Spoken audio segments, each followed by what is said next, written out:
वृंदावन से काफी भक्त गए और काफी भक्त गए तो रसिक से जब रसिक मिलते हैं तो बड़ा आनंद आता है।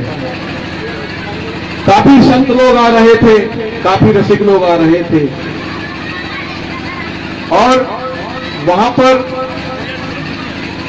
बुहारी कर रही थी, एक भक्तानी बुहारी कर रही थी और बड़ा आनंद आ रहा था।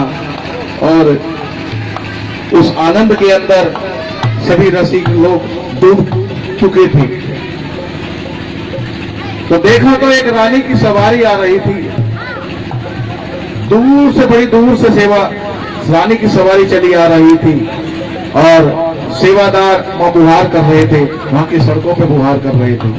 तो धूल उड़ रही थी, धूल उड़ रही थी जब, तो राधा रानी, जो रानी के जो सेवक थे वो आगे आगे चल रहे थे, वो कहने लगे और सब जगह छिड़काव करवाते हुए जा रहे थे। और जो वहां सफाई कर रही थी, जो बुहार कर रही थी सेवादार, वो कहने लगी, वो उनसे कहने लगे कि आप ये बुहार क्यों कर रही हो, आप ये बुहार क्यों कर रही हैं, और आपको दिखता नहीं है हमारी राधा रानी, जो रानी साहिबा है उनकी सवारी आ रही है और आप ये धूल उड़ा रही हैं और धूल उनके मस्तक पे लग जाएगी, हमारी रानी साहिबा आ रही हैं, आप ये धूल उड़ाना बंद करें। तो सेवादार वहां के कहने लगे, अरे ये कौन मेरी सौत रानी आ रही है, यहां पर तो ब्रज में 3 ही रानी हैं, ये चौथी रानी कहां से आ गई। सबसे पहली राधा रानी और दूसरी जमुना रानी और तीसरी मेहता रानी, यहाँ की 3 रानियां हैं और तीनों के अपने अपने भाग्य हैं।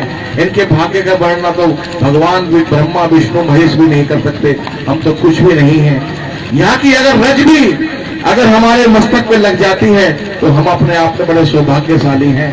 लोग कहते हैं ये धूल उड़ा रहे हैं, धूल नहीं है, इस धूल के अंदर मेरे ठाकुर ने छोटे छोटे चरण रखे हैं। पता नहीं किस भक्त के चरण की धूल हमारे मस्तक पे लग जाए और हमारा भाग सुधार दे।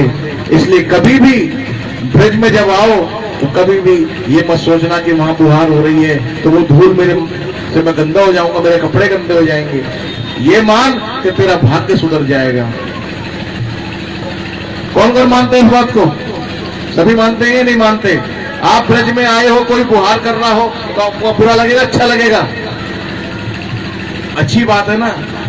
आप आओ और कहीं भी आपको कुछ पड़ा दिखाई दे तो उसको उठा के थैली में रख लो और जहां कचरा इकट्ठा होता है शहर के कहीं, वहां जाके फेंक दो।